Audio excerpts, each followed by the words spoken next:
Oke Bu. Oke, assalamualaikum warahmatullahi wabarakatuh. Terima kasih untuk Bapak Ibu sekalian yang telah meluangkan waktu untuk membantu saya dalam kegiatan pembahasan aksi nyata modul 1.4 budaya positif saya Diana Anggraini CGP Angkatan 9 Kabupaten Tegal. Oke, kenapa kita harus berubah? Karena kita masih mempunyai paradigma teori kontrol, yaitu bahwa guru itu mengontrol murid, bahwa kritik dan membuat orang merasa bersalah dapat menguatkan karakter, bahwa semua penguatan positif efektif akan bermanfaat, dan bahwa kita sebagai guru orang dewasa memiliki hak untuk memaksa, dalam hal ini memaksa murid. Nah, hal itu buruk ya untuk dunia pendidikan kita, maka kita harus beralih ke budaya positif. Kenapa budaya positif? Karena dalam budaya positif itu sangat mendukung terlaksananya pembelajaran yang kondusif. Suasana positif akan membuat lingkungan belajar lebih menyenangkan, sehingga proses belajar dapat berjalan tanpa beban dan tekanan, melainkan keinginan dan kesadaran dari dalam murid itu sendiri. Suasana positif juga akan membuat karakter positif peserta didik, sehingga akan menjadi budaya positif peserta didik dan lingkungannya. Budaya positif adalah nilai atau keyakinan dari kebiasaan-kebiasaan di sekolah yang berpihak kepada murid, sehingga murid menjadi pribadi yang bijaksana dan bertanggung jawab. Disiplin positif akan melahirkan nilai-nilai kebajikan, yaitu profil pelajar Pancasila. Seperti yang kita ketahui, ada beriman, bertakwa kepada Tuhan Yang Maha Esa, dan berakhlak mulia, berkebinekaan global, bergotong royong, kreatif, bernalar kritis, dan mandiri. Nah, dalam budaya positif itu ada yang namanya restitusi. Restitusi adalah proses menciptakan kondisi bagi murid untuk memperbaiki kesalahan mereka, sehingga mereka bisa kembali pada kelompok mereka dengan karakter yang lebih kuat. Itu adalah pendapat dari Gosen pada tahun 2004. Nah, di sini ada segitiga restitusi. Dalam segitiga restitusi, kita yang pertama itu harus menstabilkan identitasnya dulu, yaitu setiap orang pasti pernah melakukan kesalahan. Lalu kamu bukan satu-satunya yang pernah melakukan kesalahan ini. Setelah identitasnya stabil, lalu kita akan memvalidasi tindakan yang bersalah itu. Adakah cara yang lebih efektif untuk mendapatkan apa yang kamu butuhkan, atau kamu tentu punya alasan mengapa melakukan hal tersebut. Setelah divalidasi, lalu ditanyakan keyakinannya. Keyakinan keras apa yang telah kita sepakati, dan kamu ingin menjadi orang yang seperti apa. Itu adalah alur dari segitiga restitusi. Di sini ada beberapa contoh kalimatnya dalam segitiga restitusi. Yang pertama, menstabilkan identitas, mengubah identitas anak dari orang yang gagal karena melakukan kesalahan menjadi orang yang sukses. Kalimatnya itu bisa berbuat salah itu tidak apa-apa, tidak ada manusia yang sempurna, saya juga pernah melakukan kesalahan itu. Lalu untuk validasi tindakan yang salah, semua tindakan manusia baik atau buruk pasti memiliki maksud atau tujuan tertentu. Kalimat yang kita bisa gunakan adalah, padahal kamu bisa melakukan yang lebih buruk dari ini ya, atau kamu pasti punya alasan mengapa melakukan hal itu. Selanjutnya, menanyakan keyakinan. Ini adalah yang terakhir. Anak akan siap untuk dihubungkan dengan nilai-nilai yang dia percaya dan berpindah menjadi orang yang diinginkan. Contoh kalimatnya, apa yang kita percaya sebagai keyakinan kelas atau keluarga, dan yang terakhir, apa nilai-nilai umum yang telah kita sepakati. Seperti itu untuk budaya positif. Di sini contohnya adalah segitiga restitusi. Semoga dengan adanya pembahasan pengetahuan tentang budaya positif dan segitiga institusi, kita bisa menerapkannya di sekolah kita SMK Negeri 2 Pakerbaran, sehingga anak-anak kita bisa lebih mawas diri, sadar diri akan kesalahannya, lalu bisa memperbaiki diri untuk menjadi yang lebih baik. Terima kasih, semoga bermanfaat dan selamat pagi. Wassalamualaikum warahmatullahi wabarakatuh. Waalaikumsalam warahmatullahi wabarakatuh.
Oke, thank you Eva for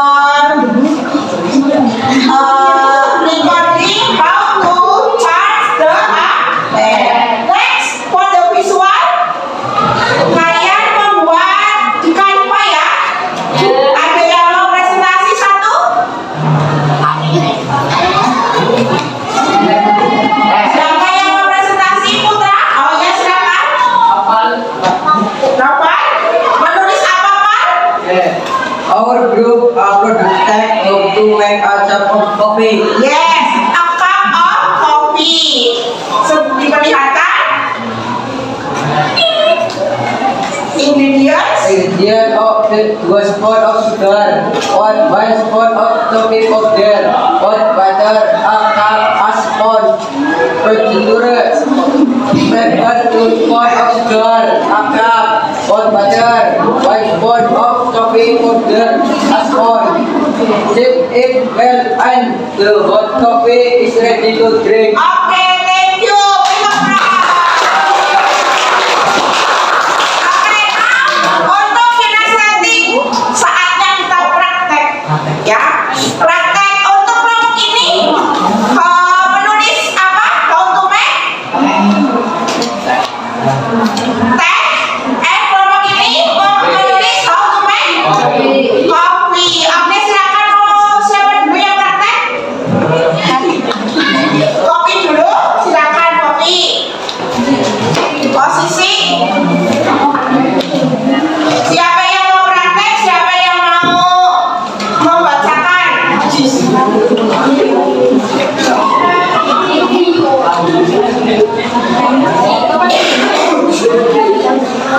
So, make a picture of coffee, give donate of the material, Materialnya apa aja? Pertama, fruit and vegetables, gelas, hot water, hot water, coffee powder, coffee powder, and spoon. and a spoon. Ya, sendok. Then, to add 1 spoon coffee powder into the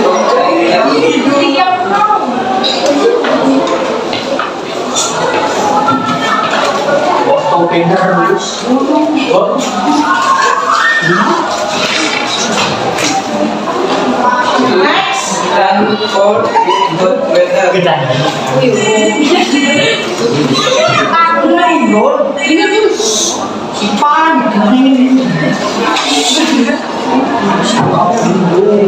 After that, stir in well.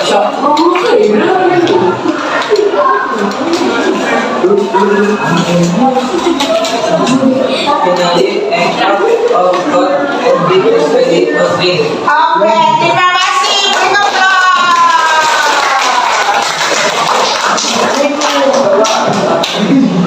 40, please.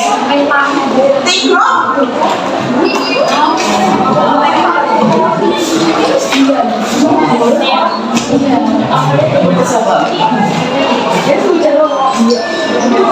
Damage of joke of that.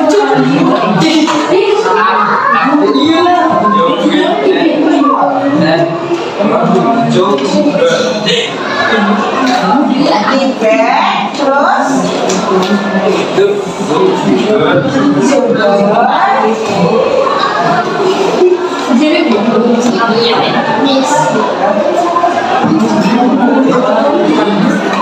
lalu setelah sugar apa?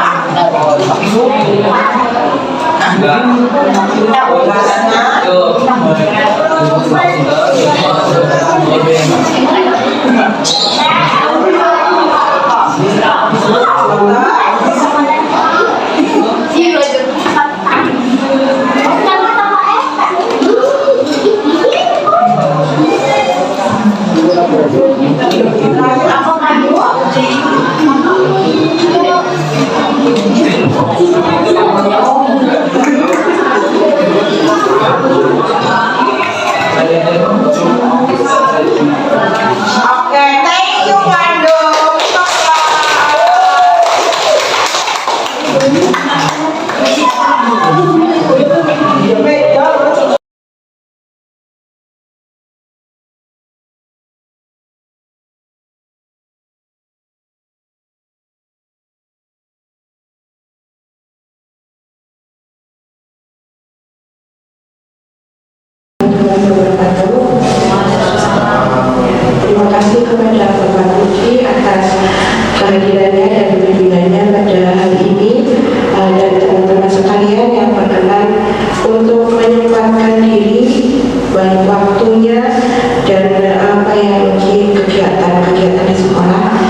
cita-cita kita sebenarnya untuk peserta didik itu seperti apa?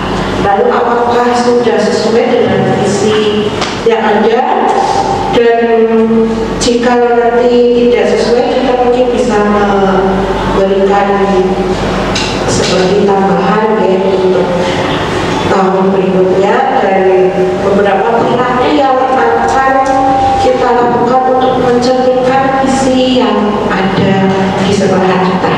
Saya Diana Raini, CGP Angkatan 9 Kabupaten Tegal. Sebelum kita mulai diskusinya, saya ingin minta Ibu ini ada puisi dari Bapak Soekarno tentang Aku Melihat Indonesia. Kepada Ibu ini.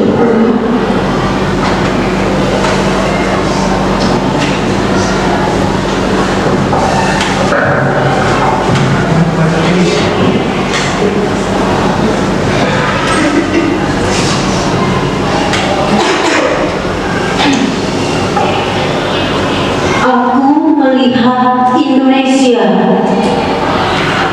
Jikalau aku berdiri di pantai Lia, aku mendengar lautan Hindia bergelora. Membanting di pantai Lia itu, aku mendengar lagu Sajak Indonesia. Jikalau aku melihat sawah-sawah menguning, menghijau, aku tidak melihat lagi batang-batang padi yang menguning, menghijau. Aku melihat Indonesia. Terima kasih. Terima kasih Bu Eni. Itu adalah penggalan puisi dari Bapak Soekarno tentang apa yang dicita-citakan oleh Bapak Soekarno sang proklamator kita. Jadi dulu aja Bapak bangsa kita sudah mencita-citakan seperti apa Indonesia ke depannya. Nah ini waktunya kita mencita-citakan seperti apa sih murid yang kita inginkan untuk kita bimbing, untuk kita apa ya, kita bentuk ya sesuai dengan kodratnya mereka. Nah di sini ada 6 kalimat kunci tentang cita-cita untuk murid. Yang pertama, kita memimpikan murid yang seperti apa? Monggo Bapak Ibu resapi seperti apa yang Bapak Ibu sekalian impikan murid-murid itu seperti apa. Lalu yang kedua, kita percaya murid itu seperti apa? Apakah seperti ini, seperti itu? Lalu kalau dilihat di sekolahan kita SMP Negeri 2 Pagebaran itu mengutamakan hal apa? Kita menonjolkan untuk hal apa? Dan yang keempat, murid di sekolah kita sadar betul bahwa dari kita sekolah mengutamakan sesuatu, pastikan murid harusnya juga sadar ya bahwa itu adalah sesuatu hal yang menonjol di sekolah kita. Itu apa? Dan yang kelima, kita pada di sekolah ini yakin SMP Negeri 2 Pagebaran itu mau seperti apa. Dan terakhir, kita dan warga di sekolah ini paham bahwa kedepannya itu akan seperti apa. Oke, monggo Bapak Ibu resapi untuk keenam kalimat utama. Jika sudah menemukan jawabannya, sudah memberikan, sudah mendapat ilmu, ya, silakan ditempel di papan tulis yang sudah disediakan.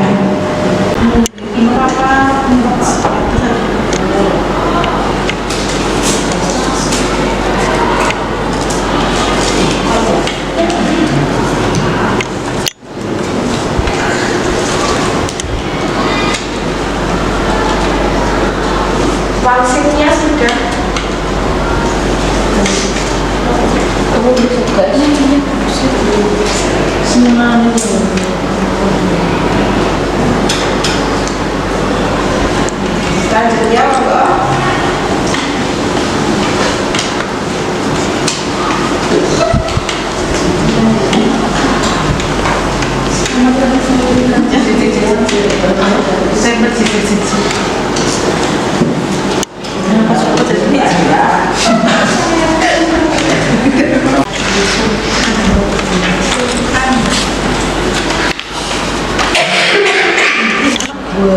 Ini renang dalam ujung. Maksudnya kayak murid terus bisa kayak pinggir tuh gini gue dan bodoh dan ikut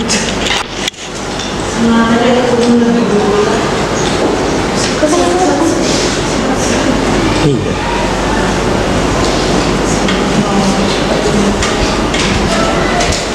Kita dijukut gambarnya kita tuh.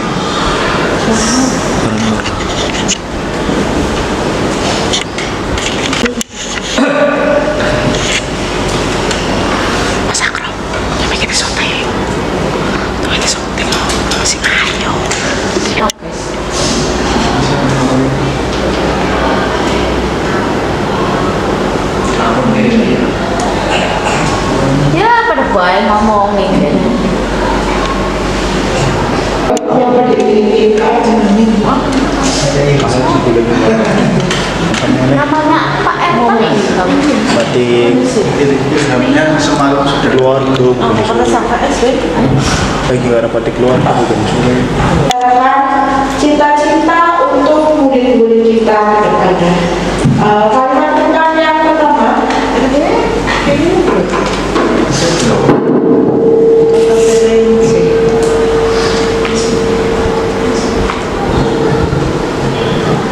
akan saya bacakan. Kita memimpikan murid-murid yang ada untuk yang melaksanakan norma agama, toleransi, memiliki daya saing iptek, olahraga dan seni, menerapkan partisipasi, berarti bisa berkolaborasi ya. Ini sama norma agama, berbudaya lingkungan, murid yang bisa memiliki sifat gotong royong dan memiliki sifat kekeluargaan. Jadi ini ada beberapa nilai, ada nilai agama ke atas, ada prestasinya mereka, daya saing, berbudaya lingkungan, dan kerjasama dengan orang lain. Itu yang diinginkan oleh Bapak Ibu sekalian. Atau ada penguatan dari Bu Medi untuk kalimat pertama? Jadi kalau menurut yang tadi sudah ditempel ya, kita itu memimpikan murid yang paham dan melaksanakan norma-norma agama, kemudian memiliki sifat toleransi terhadap pemeluk agama lain, memiliki sifat kekeluargaan dan gotong royong yang tinggi, kemudian memiliki daya saing, terutama kalau zaman sekarang itu iptek, olahraga, seni, dan budaya lingkungan. Memang di sekolah kita memang yang menonjol itu ada dua ya, dari olahraganya, karena kita tidak bisa bersaing di akademik, kita mengejarnya di bidang non akademik, makanya berolahraganya sehat-sehat ya, asin sehat juga dari secara optimal. Murid itu individu yang tumbuh, murid yang berkarakter, murid yang harus berkembang, dan murid yang memiliki bakat. Memang ini sesuai dengan apa yang kita miliki di bidang olahraga. Mungkin kan berarti kita percaya murid itu punya keunikan, keistimewaan, bakat, terutama dalam bidang olahraga yang harus kita kembangkan dan harus kita tumbuh kembangkan.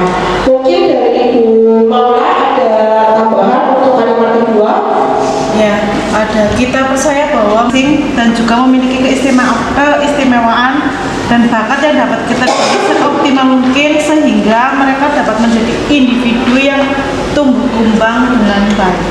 Iya, alhamdulillah. Memang itu yang harus kita percaya sebagai murid, bahwa murid itu bukan hanya dari kertas kosong ya, tapi dia sudah mempunyai bakat. Nah, kita sebagai guru itu menebalkan apa yang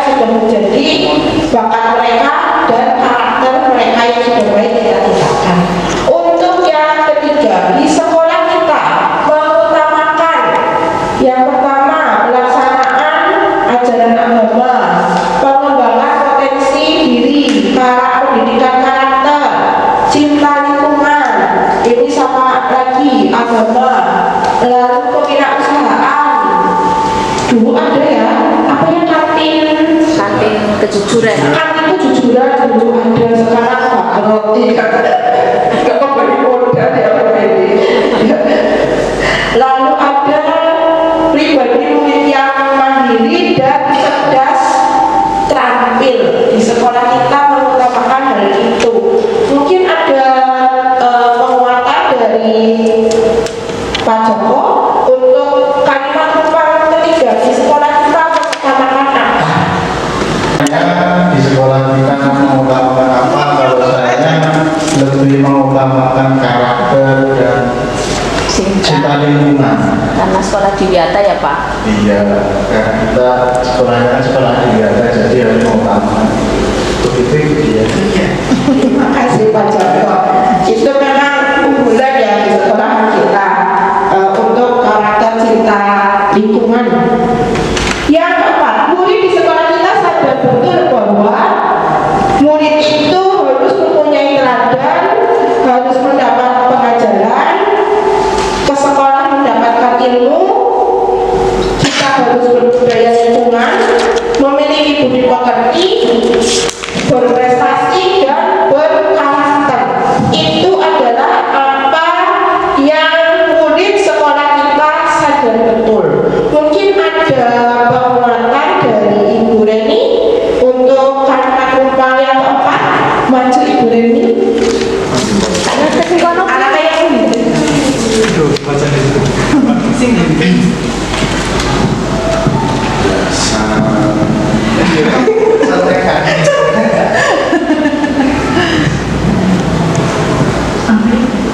Murid di sekolah kita sadar betul bahwa mendapatkan pengajaran yang layak dan menjadikan siswa menjadi pribadi yang lebih baik dan lebih berbudi pekerti. Itu saja sih. Terima kasih Ibu Reni. Ibu PPKN kita memang harus berbudi pekerti ya, sesuai dengan pelajarannya. Yang kelima, kita sebanyak 2 bekerja itu yakin untuk membimbing murid mencetak prestasi, membahagiakan murid yang lebih duit jadi kayak membahagiakan murid sih ya, mengembangkan bakat murid, menuntun murid, menumbuhkan karakter, mewujudkan budaya lingkungan dan menumbuhkan potensi diri. Mungkin ada penguatan dari Bapak Ervan tentang kalimat nomor 5. Seperti apa Bapak Ervan? Matur nuwun Budian. Ini kaitannya dengan yang disampaikan kalimat rumpang itu, bahwa kita itu harus yakin dan kita itu bisa menuntun dan membimbing siswa kaitannya dengan kemampuan dasar. Kemampuan dasar di sini adalah bakat minat anak itu berbeda-beda, sehingga kita harus menuntun dengan hati-hati, dengan sesuai dengan kemampuan awalnya. Seperti halnya kita itu menuntun anak kita sendiri dari bayi, dari merangkak, kemudian itu harus kan ada potensi-potensi yang harus dikembangkan sesuai dengan bakat minatnya anak. Seperti itu Budian. Terima kasih. Memang itu terutama di bidang akademik yang kita memang harus tingkatkan biar nama pengorbanan dua semakin berkembang. Walaupun kemarin tidak ikut ya Poli ya di Makassar 2 ya. Lupa nggak ada. Oh lupa berdaftar ya, baiklah. Yang terakhir, kita dan warga di sekolah ini paham bahwa murid memiliki potensi pribadi, memiliki kemampuan masing-masing, harus berbudaya lingkungan, harus menuntun murid harus memiliki bakat masing-masing. Guru wajib menjadi teladan, ini harus menjadi teladan. Karakter murid harus dikembangkan, dan terakhir bakat murid itu harus optimalkan. Untuk kalimat ke-6 ada penguatan dari Pak ya. Kita dan warga di sekolah ini paham bahwa sesuai dengan yang dijelaskan oleh Pak Irfan tadi, bahwa setiap manusia itu memiliki bakat dan juga kemampuan sendiri-sendiri. Dan sebagai guru, guru dan pengajar itu kita sebisa mungkin menuntun sesuai dengan bakat dan minat sendiri, karena tidak bisa bahwa ikan disuruh untuk berlari dan juga sebaliknya hewan lain disuruh berenang, karena setiap manusia atau setiap makhluk hidup itu mempunyai keistimewaan dan juga kemampuan yang dimilikinya sesuai dengan diri sendiri, seperti itu. Terima kasih. Jawabannya sudah kita temukan ya. Nah, kesimpulan dari hal itu, kita itu memimpikan murid yang beriman, bertakwa, berdisiplin, berprestasi, dan berbudaya lingkungan. Kita juga percaya bahwa murid adalah anak-anak yang memiliki karakter, keunikan masing-masing yang dapat kita gali seoptimal mungkin sehingga menjadi individu yang tumbuh dan berkembang dengan baik. Dan di SMP Negeri 2 Pagerbaran, kita mengutamakan penghayatan dan pelaksanaan ajaran agama. Setiap pagi ya kita ada tadarus ya, terus juga ada waktu istirahat kedua juga lokasi sholat duhur, itu juga untuk pelaksanaan ajaran agama. Lalu pengembangan potensi diri siswa menjadi pribadi yang cerdas, terampil, mandiri, dan yang paling utama berpendidikan karakter, peduli lingkungan. Murid SMP Negeri 2 Pagerbaran itu sadar betul bahwa di sini itu mereka berhak mendapatkan pendidikan dan pengajaran yang layak dan mendapatkan ilmu dan budi pekerti. Dan warga sekolah pun yakin untuk dapat menuntun dan membimbing murid agar dapat mencapai kebahagiaan dan keselamatan sesuai dengan potensi yang dimiliki mereka, agar bisa tumbuh dan berkembang lebih baik lagi. Seperti itu, ya, kesimpulannya. Nah, berdasarkan kesimpulan yang ada dari visi SMP Negeri 2 Pagerbaran yang dituliskan di lapangan, ada bannernya, kita masuk juga ada. Terwujudnya warga sekolah yang beriman dan bertakwa, berdisiplin, berprestasi, serta berbudaya lingkungan. Apakah sudah sesuai dengan apa yang kita cita-citakan tadi untuk visi ini? Apa sudah sesuai? Bagaimana Pak Ali? Sudah ya. Tadi kita juga beriman, bertakwa. Mungkin tadi disiplin yang kurang ditonjolkan ya. Mungkin di sini berangkatnya pagi-pagi semua yang berbeda. Iya. Luar biasa. Kalau berprestasi kita menonjolnya di non akademik dan berbudaya lingkungan, seperti itu. Jadi visinya sudah tidak ada tambahan. Aman ini. Aman. Iya. Aman. Cuma malah di sini ada disiplinnya ya. Nah, untuk selanjutnya kita itu akan membicarakan langkah-langkah apa yang bisa kita wujudkan untuk mewujudkan cita-cita atau visi sekolahan yang sudah ada. Di sini ada satu pertanyaan, apakah visi sekolah kita selama ini sudah selaras dengan cita-cita kita untuk murid? Sudah ya tadi ya, sudah, alhamdulillah, malah ada lengkap, ada disiplinnya. Lalu sikap dan perilaku murid, guru, kepala sekolah, serta orang tua yang mencerminkan visi yang dirumuskan. Itu kira-kira sikapnya seperti apa saja ya seharusnya agar bisa mewujudkan, mencerminkan visi yang dirumuskan tadi, mewujudkan peserta didik yang beriman, bertakwa, berdisiplin, berprestasi, dan berbudaya lingkungan. Kita menuju ada mungkin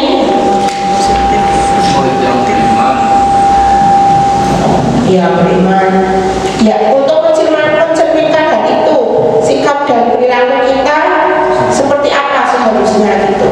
Ya, contoh untuk sekolah dinyatakan dengan lingkungan. Jadi sudah, menurut saya sih sudah selaras tadi dengan apa yang sudah disampaikan, itu sudah mencerminkan lah. Jadi peduli lingkungan, terus mencegah kerusakan lingkungan, itu sudah satu visi nggih, dengan sikap anak, jadi tidak buang sampah sembarangan dan lain-lain. Kan menuju ke sekolah adiwiyata tingkat nasional. Iya, Ya contoh itu sebagai upaya kita untuk mencegah sampah bisa kita pilah-pilah dulu. Jadi yang masuk ke TPA itu nggak kayak di pulang PTA ya. Semua sampah masuk ke situ semua, tapi dipilah-pilah dulu mana yang organik bisa dipupuk, lahan organik bisa dimanfaatkan untuk yang lebih bernilai lagi, dan baru yang tidak bisa kita manfaatkan lagi itu namanya residu, bisa kita buang ke TPA. Jadi nggak melulu semuanya ke TPA, yaitu yang paling kita tonjolkan memang adiwiyata. Jadi harus kita cerminkan di sikap kita sehari-hari untuk mewujudkan visi yang ada. Lalu selanjutnya, apa inisiatif perubahan yang dapat dilakukan bersama mencapai visi sekolah? Di sini dari visi sekolah itu kan pasti ada satu yang kita tonjolkan, inisiatif perubahannya, yang kita bersama-sama agar bisa mencapai visi tersebut. Kira-kira apa itu inisiatif perubahan yang paling kita tonjolkan seperti itu? Ada yang mau berpendapat untuk inisiatif perubahan ini? Mau untuk apa ini inisiatif perubahannya? Mungkin sekolah ini kan adalah rumah kedua ya untuk murid, jadi sebisa mungkin supaya murid itu merasa nyaman dan menyenangkan, dan juga bisa menemukan potensi bagi murid sendiri, baik itu di bidang akademik ataupun non akademik, dan potensi bakat minat si murid ini sendiri. Berarti sehingga mereka nyaman sekolah di sini, dan nyaman itu juga hubungannya dengan lingkungan juga yang bersihnya, itu paling banyak adiwiyata, pokoknya adiwiyata. Lalu apa saja sih kolaborasi atau kerjasama yang dapat dilakukan guru, orang tua, kepala sekolah untuk mewujudkan visi sekolah tersebut? Kolaborasi kerjasama yang bisa kita lakukan antar guru, orang tua, dan kepala sekolah apa saja ya? Pak Evan, dia monggo Bapak Evan. Memang kita harus bekerjasama ke semua komponen ya, komponen di sekolah, baik itu yang di sekolah maupun di luar sekolah juga harus kita kolaborasikan, seperti dengan orang tua, komite. Tentang itu melakukan perubahan yang positif ya, dan konstruktif di sekolah biasanya membutuhkan waktu yang sifatnya gradual ya, atau semuanya lah harus difungsikan semuanya. Nah, dari situ kita harus melihat siapa sih pemangku kepentingan di sini, pemangku kepentingan supaya terjadi semuanya visi sekolah itu terjadi dengan baik dan berkolaboratif, dan semuanya mendukung visi sekolah itu. Khususnya untuk kita kan cenderungnya semuanya ke anak ya, semua endingnya ke anak. Nah, dari visi tersebut anak itu bisa mencapai yang kita inginkan di sekolah kita, kaitannya dengan visi sekolahan yang menggerakkan semuanya. Itu menggerakkan memang susah ya. Menggerakkan di gurunya juga susah ya. Tapi kan harus punya kolaboratif dari seluruhnya. Nah, itu mempertimbangkan semuanya itu supaya semuanya bergerak. Nah, kalau sudah semuanya bergerak, insya Allah visi sekolah itu akan ya kita peroleh, kita bisa capai lah. Seperti itu dia. Dari semua pihak, dalam hal ini guru, orang tua, dan kepala sekolah, kita juga dengan komite perwakilan dari orang tua juga bisa 2 tahun sekali, dua kali dalam 1 semester ya. Pada saat mid semester kita kan nanti ada rapor, kita juga ketemu dengan orang tua, lalu di akhir semester untuk juga kita pembagian rapor dengan orang tua. Di situ kita bisa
perlu mengetahui bahwa karakter anak itu terbentuk melalui apa yang dilihat, kemudian didengar, dan dilakukan secara berulang-ulang oleh anak setiap harinya. Terutama di rumah ibu kan, anak itu setiap hari melakukan tindakan apa, jadi bisa menghabiskan waktunya banyak lebih di rumah. Satu kita bilang, jadi kan paling jam 8, 9, 10, 11, 12 cuma 6 jam.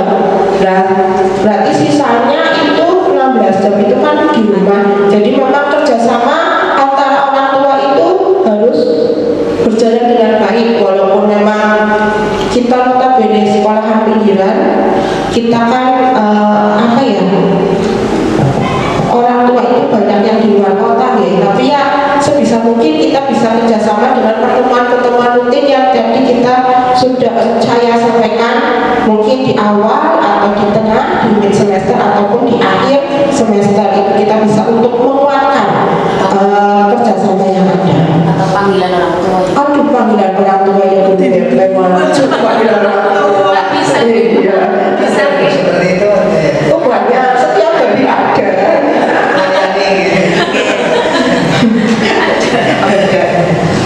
Lalu yang terakhir sepertinya ya, apa saja langkah konkret yang akan dilakukan untuk merealisasikan rancangan prakarsa perubahan yang tadi? Ada sekolah adiwiyata, ada karakter anak, itu apa yang bisa kita, langkah konkretnya itu apa? Lalu waktunya itu seperti apa? Ada yang mau berpendapat untuk sekarang? Mungkin Pak Ali, kayak mikirnya kejauhan ya. Dalam merealisasikan rancangan prakarsa visi ini ya, atau perubahan salah satunya dengan sekolah serta guru perlu mengadakan atau mengkomunikasikan dengan jelas ya inti dari kebijakan sekolah dan rencana pendidikan karakter kepada semua orang tua.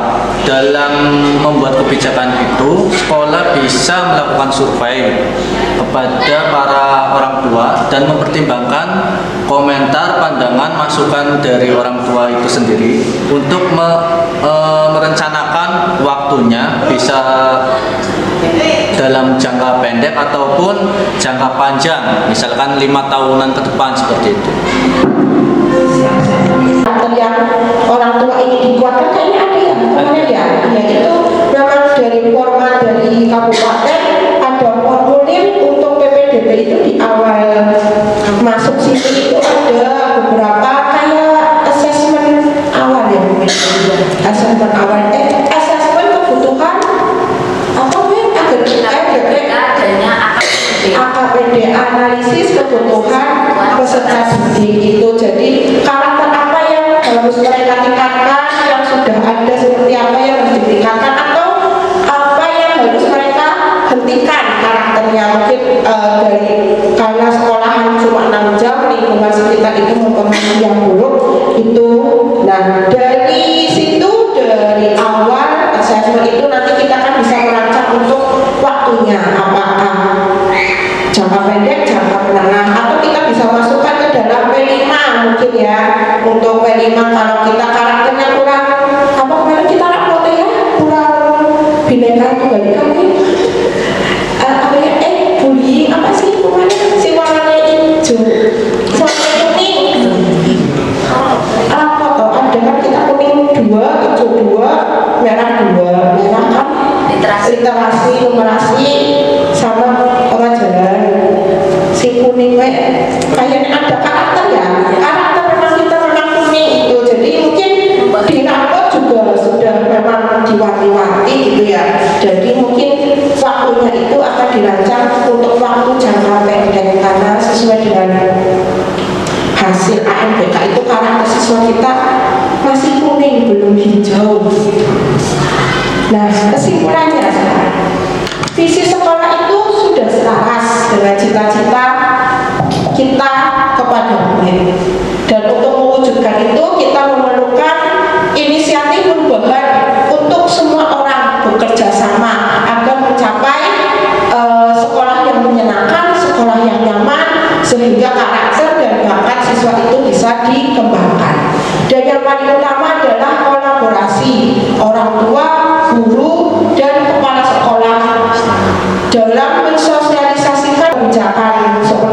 misi seperti ini, itu sebaiknya sekolah itu melakukan survei dan mempertimbangkan yang paling utama itu masukan dan kritik ya.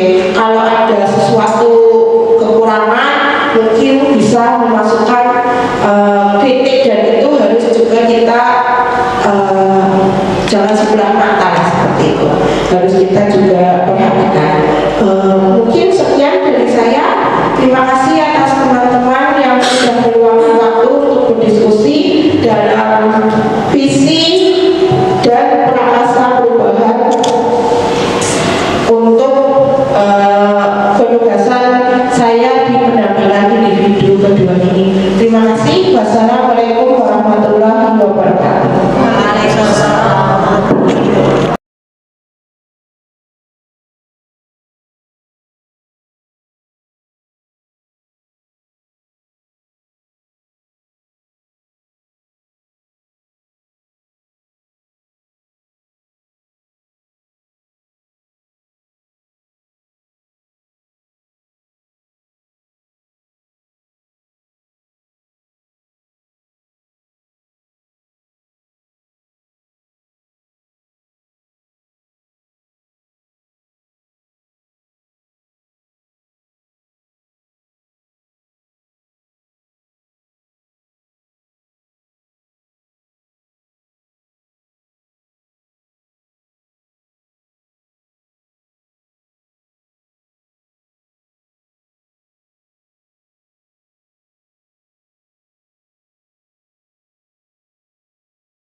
Assalamualaikum warahmatullahi wabarakatuh, Bu Srol. Waalaikumsalam warahmatullahi wabarakatuh, Bu. Apa kabar hari ini, Bu Srol? Sehat, Bu. Oh iya, kemarin waktu hari Selasa, Ibu sudah menginfokan ya di grup kelas ya, Iya, Bu. bahwa yang nggak ikut renang disuruh Pak Erwan kumpul pulang sekolah hari Rabunya. Iya. Kamu membaca tidak? Membaca, Bu. Membaca. Nah, terus kenapa waktu sorenya itu Pak Erwan WA Bu Guru lagi? Katanya ada satu anak yang nggak datang. Kamu nggak datang ya? Iya, Bu. Saya waktu itu tidak berangkat sekolah karena saya kesiangan. Bangun jam 7, lalu saya tidur lagi, Bu. Oh, begitu. Oke, kemarin kamu kesiangan lalu nggak berangkat. Nah, di sini Bu Guru tidak akan cari siapa yang salah ya. Cuma karena kamu kemarin tidak hadir, pasti Pak Erwan kan kecewa. Kira-kira menurut kamu solusinya gimana biar kamu ada nilainya? Saya tahu, Bu. Di bab terakhir kemarin saya tidak mengumpulkan tugas tepat waktu. Ketika mengumpulkan tugas pun saya kurang lengkap. Lalu kamu ingat nggak keyakinan kelas kita tentang pengumpulan tugas? Iya, Bu, saya ingat bahwa dulu kami satu kelas sepakat untuk disiplin dalam mengumpulkan semua tugas yang diberikan oleh guru mapel dengan baik. Ya, Bu, saya salah karena telah menunda dalam mengerjakan tugas PCOK. Terus apa ini kebiasaan dari kamu? Tidak, Bu, ini bukan kebiasaan saya. Ini semua memang kesalahan saya dan saya akan memperbaiki kesalahan saya ini, Bu. Lalu bagaimana ya solusinya biar nilai kamu tidak remedi lagi dan kekecewaan Pak Erwan kepada kamu itu bisa teratasi? Setelah ini saya akan menemui Pak Erwan untuk meminta maaf atas ketidakhadiran saya kemarin, dan saya akan meminta kelonggaran agar bisa mengerjakan tugas itu, Bu. Oke, jadi sanggup ya kamu setelah ini akan menemui Pak Erwan untuk meminta maaf dan menyelesaikan tugas pengganti renang kemarin, oke? Oke, Bu, saya siap. Oke, terima kasih ya Bu Sron atas waktunya. Semoga sehat selalu. Ya Bu, sama-sama. Terima kasih atas perhatiannya. Saya senang sekali dengan kegiatan ini. Budian mengajak saya untuk menyadari kesalahan saya dan menyelesaikan masalah yang timbul atas kesadaran saya sendiri. Terima kasih.